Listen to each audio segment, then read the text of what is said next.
Ever felt like YouTube knows you too well, or want to curate a fresh start for your recommendations? Today, we're taking control of your YouTube experience by learning how to clear your watch history.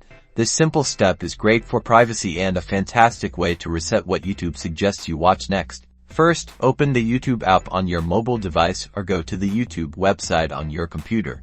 On the left side of your screen, or by tapping the menu icon on mobile, look for the history option and click or tap on it.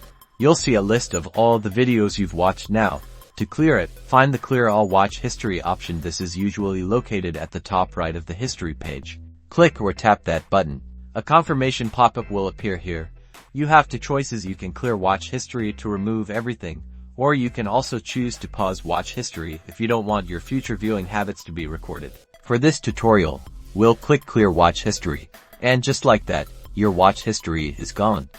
Your recommendations will begin to adapt to your new, cleaner viewing slate. Give your YouTube experience a fresh start and a boost in privacy with this quick tip. Happy watching!